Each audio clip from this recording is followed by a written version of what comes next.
वह पथ क्या, पथिक की कुशलता क्या, जिस पथ पर बिखरे शूल न हो, वह नाविक की धैर्यशीलता क्या, जब धाराएं प्रतिकूल न हो। Hello everyone, welcome to Studygram channel. आइए आज हम हिंदी साहित्य के अंतर्गत एक महत्वपूर्ण टॉपिक अलंकार को जानने वाले। अलंकार में हम अलंकार की उसकी परिभाषा को भी समझेंगे, अलंकार के मुख्य भेद कितने होते हैं, वैसे कुल कितने भेद होते हैं, और अलंकार के जो उदाहरण के माध्यम से इसके लक्षण को भी जानेंगे। और ये जो अलंकार नामक टॉपिक है यह सभी एग्जाम के लिए बहुत ही महत्वपूर्ण है। तो आइए चलते हैं, अलंकार को हम समझने का प्रयास करते हैं। तो अलंकार को अंग्रेजी शब्द के रूपांतरण में हम कह सकते हैं कि अलंकार क्या है, तो फिगर ऑफ स्पीच अंग्रेजी शब्द का एक रूपांतरण कहलाता है। आइए जानते हैं कि इसकी परिभाषा, अलंकार की परिभाषा थोड़ा समझते हैं कि क्या है इसकी परिभाषा। तो हम परिभाषा में हम लिखेंगे कि अलंकार शब्द का अर्थ भूषण करने या फिर बोल सकते हैं आभूषण। तो पूछा जाए कि अलंकार का शाब्दिक अर्थ क्या होता है, तो बस इतना सा बताएंगे कि अलंकार का शाब्दिक अर्थ आभूषण होता है। अलंकार शब्द जो है वो अलम तथा कार के मेल से बना है, अर्थात भाषा को सुंदर बनाने के लिए जो शब्द या साधन प्रयोग किए जाते उसे ही अलंकार कह सकते हैं।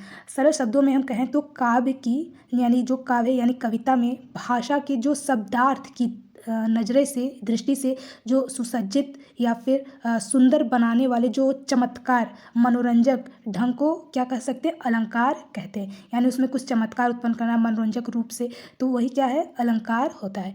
उसको हम संस्कृत में परिभाषा के अंतर्गत बोल सकते हैं कि अलंकरोति इति अलंकारः, अर्थात कह सकते हैं जो अलंकृत करे, जो सुशोभित करे, वही क्या होता है, अलंकार होता है।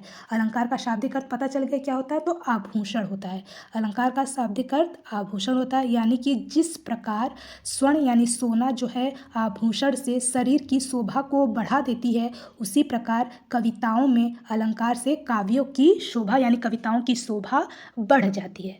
तो अब जानेंगे कि अलंकार जो है वह जिस प्रकार आभूषण से स्त्री की शोभा बढ़ती है, वही चीज़ बताया कि उसी प्रकार अलंकार के प्रयोग से शब्द और अर्थों की शोभा भी कविताओं के अंतर्गत बढ़ जाती है। अलंकार के हम भेद देखेंगे तो कितने मुख्य भेद होते हैं, तो मुख्य रूप से दो ही भेद होते हैं। अलंकार के मुख्य दो भेद होते हैं, शब्दालंकार और अर्था अलंकार। कितने भेद होते हैं, तो अलंकार के मुख्य रूप से दो भेद होते हैं, एक शब्दालंकार होता है और एक अर्था अलंकार होते हैं। अब इसके उपभेद यानी जो शब्दालंकार के कितने भेद है और अर्थालंकार के कितने भेद है, तो अलंकार के हम उपभेद को भी जान रहे हैं। तो अलंकार के उपभेद में शब्दालंकार के देखिए मुख्य रूप से तीन होते हैं, अनुप्रास, यमक, श्लेष।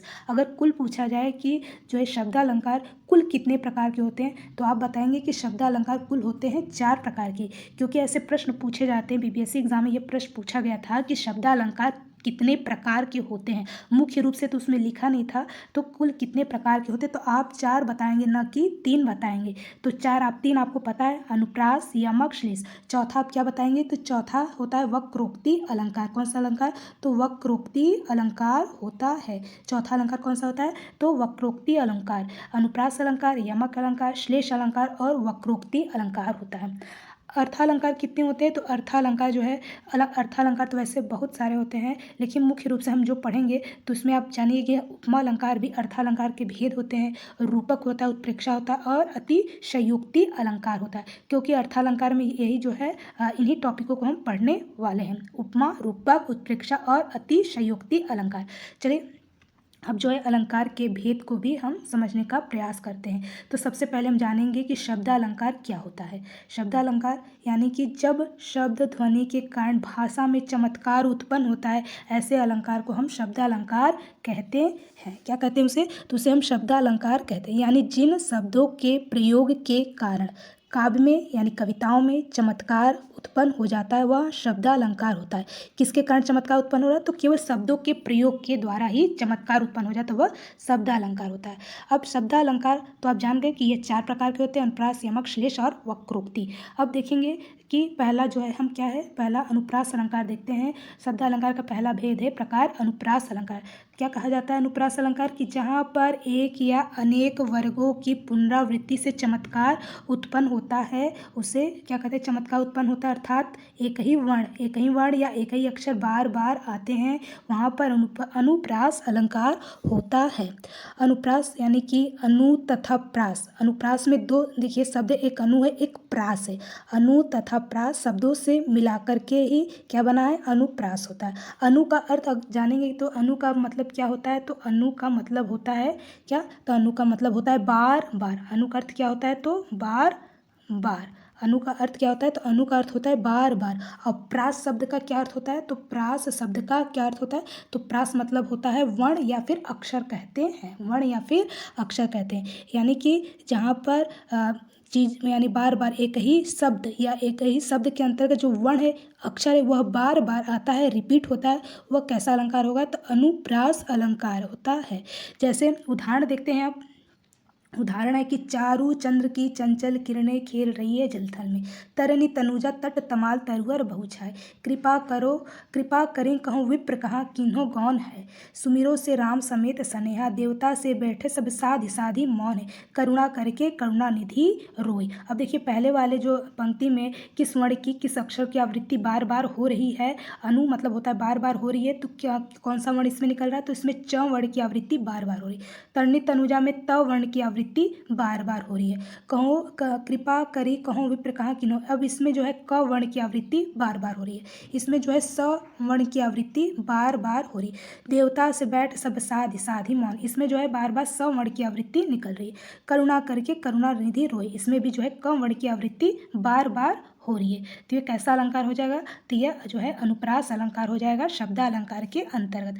अब जानेंगे दूसरा जो है शब्दालंकार का भेद जो है यमक अलंकार। यमक अलंकार क्या होता है कि जहाँ पर कोई शब्द क्या है कि जहाँ पर कोई शब्द एक से अधिक बार शब्द जो है एक से अधिक बार आवृत्ति आती है, यानी फिर से आती है, दोबारा आती है, परंतु हर एक यानी परंतु प्रत्येक शब्द के लिए जो भिन्न अर्थ होते हैं, यानी अर्थ क्या होते हैं, अलग अलग होते हैं, उसे यमक अलंकार कहते हैं। उसे क्या कहते हैं, तो उसे हम यमक अलंकार कहते हैं। यानी कि जहाँ अर्थ की भिन्नता मतलब अलग, जहाँ अर्थ की भिन्नता रखने वाले जो अक्षर हैं समूह, जिनमें स्वर और व्यंजन दोनों की समानता हो और बार बार आते हैं, समान रूप से होने के बाद भी बार बार जब वो शब्द की आवृत्ति बार बार आती है तो उसे यमक अलंकार कहते हैं। जैसे उदाहरण लिखा है कि तेरी बरछी ने बर छीने हैं खलन के, एक इस यहाँ पे लिखा है बरछी और यहाँ पर भी लिखा है बरछी, तो यहाँ पर दो शब्द समानता बताई जा रही है किंतु दोनों के अर्थ क्या है, अलग अलग निकल रहे हैं। आगे देखते हैं। अब इसमें बताया जा रहा है कि अर्थ की दृष्टि से बरछी ने बरछी के द्वारा, यानी बरछी ने ही बरछी का क्या किया है, यानी छीन लिया है, उसको अलग कर दिया है। तो बरछी ने और बरछी के द्वारा यहाँ पर दोनों अर्थ की दृष्टि से उसके अर्थ क्या निकल रहे हैं, अलग अलग निकल रहे हैं। बरछी ने क्या किया, तो सुख सुविधा ही छीन ली है। दूसरा उदाहरण लिखा है कि कनक कनक ते सौ गुनी माँ दक्ता अधिकाय, या खाए बोरा जगवा पाए भोरा। अब यहाँ पर क्या बताया जा रहा है कि यहाँ पर पहले कनक का अर्थ धतूरा से है, क्या है, तो यहाँ पे जो कनक का अर्थ धतूरा से लिया गया है और दूसरे कनक का अर्थ किससे लिया गया है, तो स्वर्ण यानी कि सोने से लिया गया है। तो दोनों का अर्थ क्या निकल रहा है, अलग अलग भिन्न अर्थ निकल रहा है, तो यहाँ पर भी यमक अलंकार होगा। आगे देखते हैं, एक और उदाहरण लिखा है, तीसरा उदाहरण देखते हैं कि काली घटा का घमंड घटा। यहाँ पर पहली घटा से तात्पर्य मतलब क्या होता है, बादल है। एक घटा का मतलब क्या निकल रहा है, बादल, और दो निकल रहा बादल या बदली, बादल को बदली भी कहते हैं पर्यायवाची के अंतर्गत। और दूसरी घटा का मतलब क्या हो रहा है, कम हो जाना, ठीक है, दूसरी घटा का मतलब क्या होता है, तो कम हो जाना होता है। तो दोनों का अर्थ अलग अलग निकल रहे हैं, शब्द की आवृत्ति हो रही है, अर्थ अलग निकल रहे हैं, तो यमक अलंकार होगा। चौथा उदाहरण देखिए, लिखा है कि वह पाकर एक धोती प्रतिदिन उसे धोती।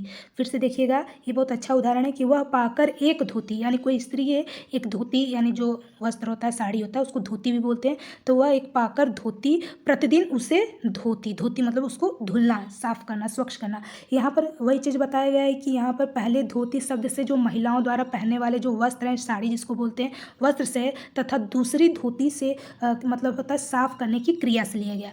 तो दोनों समानता तो एक जैसी है शब्दों की, परंतु अर्थ उसके भिन्न भिन्न निकल रहे हैं, तो यहाँ पर भी यमक अलंकार होगा।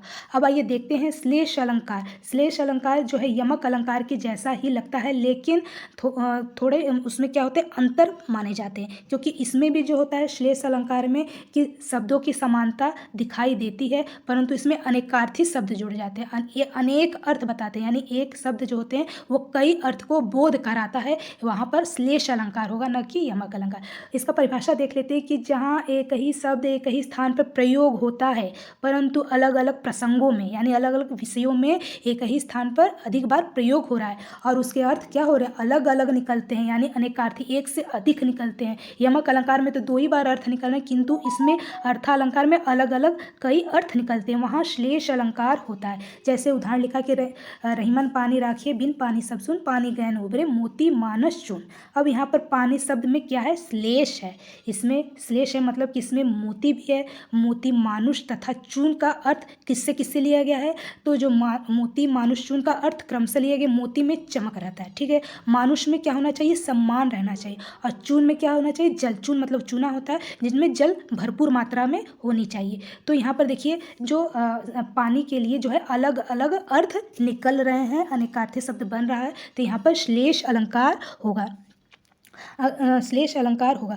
तो श्लेष अलंकार आप समझे क्या होता है कि जहाँ पर एक ही शब्द जो है केवल एक ही बार आए, ठीक है ना। यहाँ पर एक से अधिक बार नहीं आएंगे। अगर एक से अधिक बार आ रहे तो यमक अलंकार होगा, किंतु श्लेष अलंकार में शब्द क्या होता है, एक ही बार आता है। अब यहाँ पानी शब्द जो लिया गया वह केवल एक ही बार आ रहा है किंतु सभी के लिए वह अर्थ अलग अलग बोध करा रहा है, तो वहाँ पर श्लेष अलंकार होता है। तो वही कहा गया है कि जहाँ पर एक शब्द एक ही बार आए किंतु उसके अर्थ अनेक हो, अलग अलग निकले, वहाँ श्लेष अलंकार होता है। श्लेष का अगर शाब्दिक अर्थ पूछा जाए कि श्लेष का शाब्दिक अर्थ क्या होता है, तो श्लेष का शाब्दिक अर्थ होता है चिपका हुआ। क्या होता है, तो चिपका हुआ होता है। श्लेष का शाब्दिक अर्थ होता है चिपका हुआ। चिपका हुआ मतलब अर्थात जहाँ पर एक ही शब्द में अनेक अर्थ चिपके हुए लगे हुए रहते हैं उसी को श्लेष अलंकार कहते हैं, ठीक है। अब चलिए आगे देखते हैं कि अर्थालंकार, अर्थालंकार क्या होता है। हमने मतलब शब्दालंकार में 3 जो है महत्वपूर्ण अलंकार को जाना, अनुप्रास, यमक, श्लेष। अब दूसरा अलंकार को जानेंगे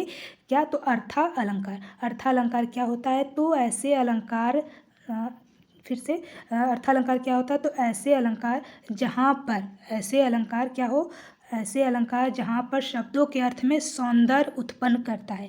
ऐसा अलंकार जहाँ पर शब्दों के अर्थ में सौंदर्य उत्पन्न करे तो उसे अर्थालंकार कहते हैं। अब इसके भी कई उपभेद यानी कि प्रकार होते हैं। अर्थालंकार में बताया गया कि हम उपमा पढ़ेंगे, उत्प्रेक्षा पढ़ेंगे, अनुयुक्ति पढ़ेंगे, रूपक पढ़ेंगे और अतिशयोक्ति पढ़ेंगे।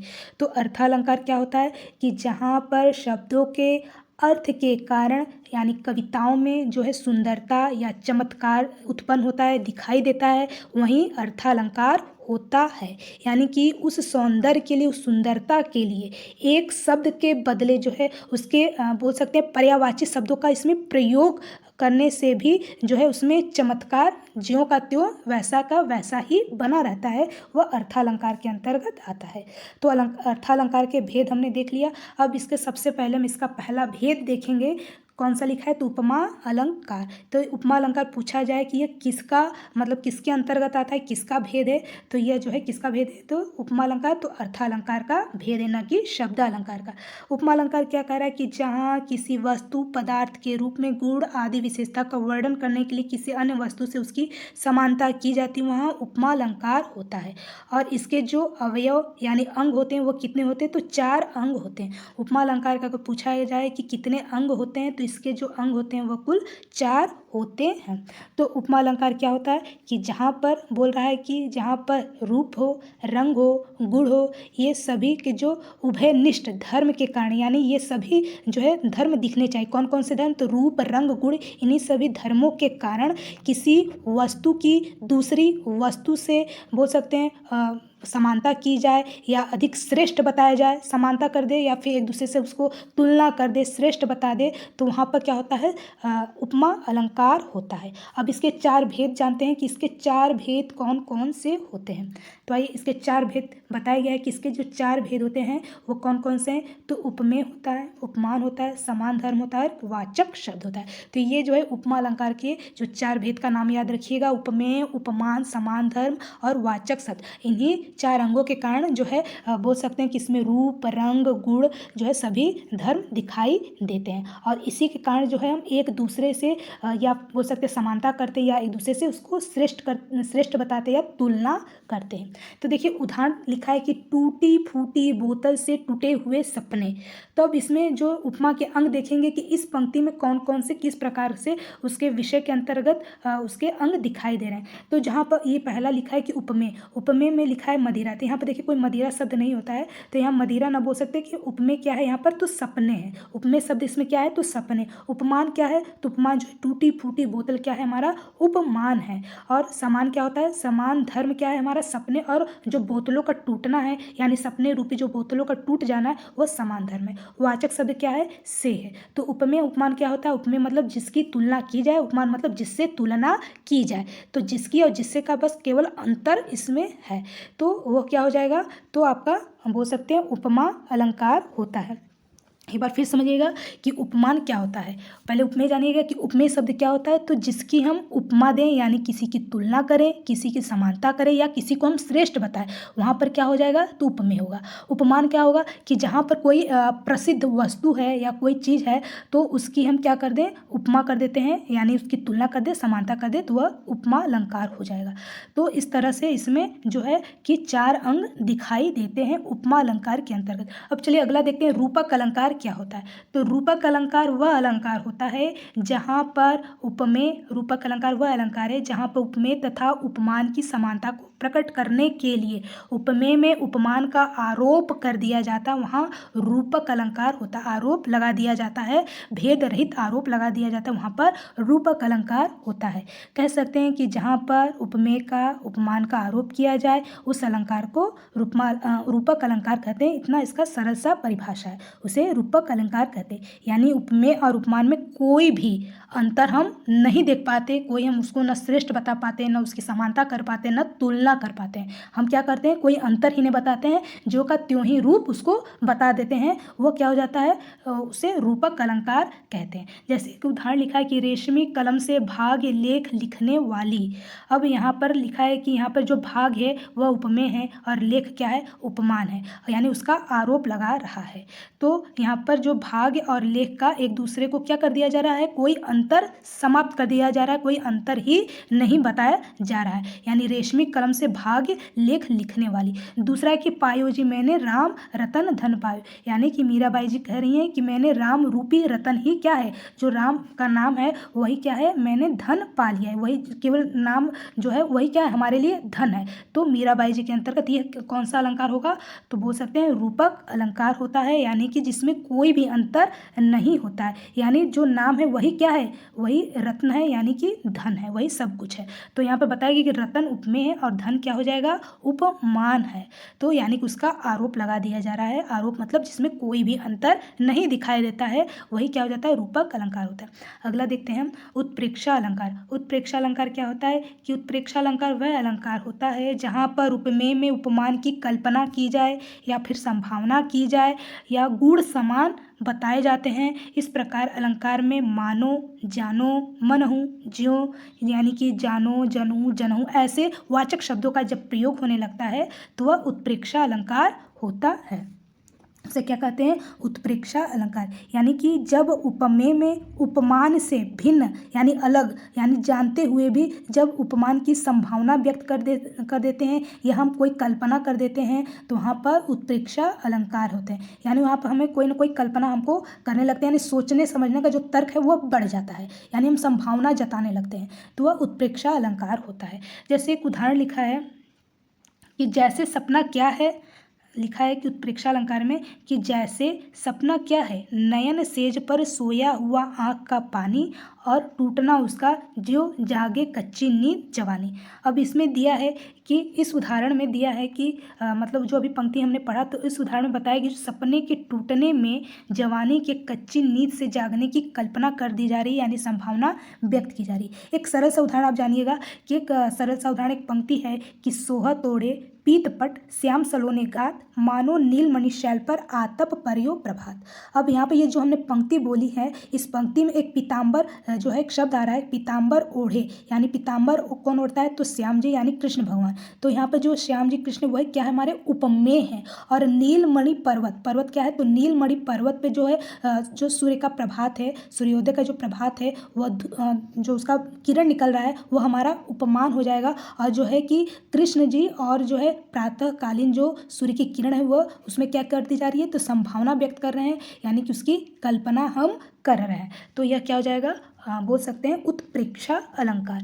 आगे देखेंगे अतिशयोक्ति अलंकार क्या होता है? तो अतिशयोक्ति अलंकार जहाँ किसी बात को बढ़ा चढ़ा करके प्रस्तुत कर देते हैं वहाँ पर अतिशयोक्ति अलंकार। एकदम सीधा सा परिभाषा है कि जहाँ पर कोई बात होती है हम उसको और ज़्यादा बढ़ा चढ़ा करके, यानी एकदम झाड़ के पेड़ पर उसको चढ़ा देते हैं, उसका जब हम वर्णन करने लगते हैं, उसको हम प्रस्तुत करते हैं, बोध कराते हैं, तो वह अतिशयोक्ति अलंकार होता है। तो अतिशयोक्ति का अर्थ ही कथन को बढ़ाना चढ़ाना ही क्या होता है? अतिशयोक्ति। जैसे एक उदाहरण लिखा है कि हनुमान की पूंछ में लग न पाई आग, लंका सिगरी जल गए निशाचर भाग। अब यहाँ पर किसी व्यक्ति है, यानी किसी व्यक्ति या बोसे कोई वस्तु की जब प्रशंसा, ठीक है ना, प्रशंसा के लिए हम बात को बहुत बढ़ा चढ़ा कर कह देते हैं और जो कि वह संभव नहीं होता है, वो कार्य करने में संभव नहीं होता, लेकिन उसमें हम चीज़ों को हम बढ़ा चढ़ा कर उसका जब बखान कर देते हैं तो वह अतिशयोक्ति अलंकार। अब इस उदाहरण में बताया गया कि आग लगने से पहले ही क्या हो गई? लंका जल गई, यानी कि परिणाम पहले ही दिख गया, कार्य हुआ नहीं, परिणाम क्या हो गया? पहले ही हमको दिख रहा है। तो लंका पहले ही जल गई, आग लगा नहीं, तो यही क्या हो जाएगा? अतिशयोक्ति अलंकार। आगे देखते हैं, अंतिम जो है टॉपिक देखते हैं कौन सा, तो देखेंगे अर्थालंकार के अन्युक्ति अलंकार। अर्थालंकार के अंतर्गत अन्युक्ति अलंकार जाने क्या है? तो अर्थालंकार में अन्युक्ति अलंकार जहाँ पर अप्रस्तुत के वर्णन से प्रस्तुत का वर्णन किया जाए वहाँ अन्युक्ति, यानी कि चीज़ें क्या है? अप्रस्तुत है, दिखाई नहीं दे रही, किंतु हम उसको प्रस्तुत कर रहे हैं, बता रहे हैं, बोध करा रहे हैं, वहाँ पर अन्युक्ति अलंकार होता है। अर्थात जब जो बात कहनी हो वह न कहकर हम कोई अन्य बात कह देते हैं, वहाँ अन्युक्ति अलंकार होता है। यहाँ पे एक उदाहरण लिखा है कि माली आवत देखकर कलियां करे पुकार। क्या कर रहा है? तो माली आवत देखकर कलियां करी पुकार, फूले फूले चुन लियो काली हमारी बात। तो इसमें क्या कहा जा रहा है कि जो अन्युक्ति है, यानी कि किसी अन्युक्ति का मतलब होता है कि अन्य के प्रति कही गई जो बात है, कही गई जो उक्ति है, उसी के माध्यम से, अन्य लोगों के माध्यम से किसी बात को कह जाना ही अन्युक्ति होता है। तो यहाँ पर इस उदाहरण में कहा जा रहा है कि जो फूल और माली के माध्यम से मनुष्य तथा मृत्यु की ओर संकेत किया जा रहा है, यानी किसी अन्य को माध्यम बता करके उसका रूप दे दिया जा रहा है कि फूल और माली के माध्यम से मनुष्य और मृत्यु की ओर उसको संकेत दिया जा रहा है, उसका निर्देश बताया जा रहा है, तो वहाँ पर अन्युक्ति अलंकार होता है। तो इसका परिभाषा जानते रहिएगा, पूछा जाता है। अतिशयोक्ति और अन्युक्ति में अंतर यही है कि अतिशयोक्ति में हम किसी व्यक्ति या वस्तु को हम बढ़ा चढ़ा उसका वर्णन करते हैं, उसकी प्रशंसा करते हैं, बखान कर देते हैं, किंतु अन्युक्ति अलंकार में चीज़ें क्या होती है? चीज़ हो या कोई व्यक्ति, वस्तु, स्थान हो, तो वहाँ पर अप्रस्तुत रहता है, यानी दिखाई नहीं देता है, किंतु हम उसे प्रस्तुत करते हैं, या किसी अन्य व्यक्ति, वस्तु माध्यम से हम उसको प्रस्तुत करने लगते हैं, तो वह अन्युक्ति अलंकार होता है। तो चलिए आज हमने अलंकार के टॉपिक के अंतर्गत शब्दालंकार, अर्थालंकार को जाना। अगर हमें अगर इसके कुछ जो है परीक्षा उपयोगी जो प्रश्न बनते हैं तो उसको हम नेक्स्ट वीडियो में देखेंगे, तब मिलेंगे नेक्स्ट वीडियो में। तब तक के लिए जय हिंद।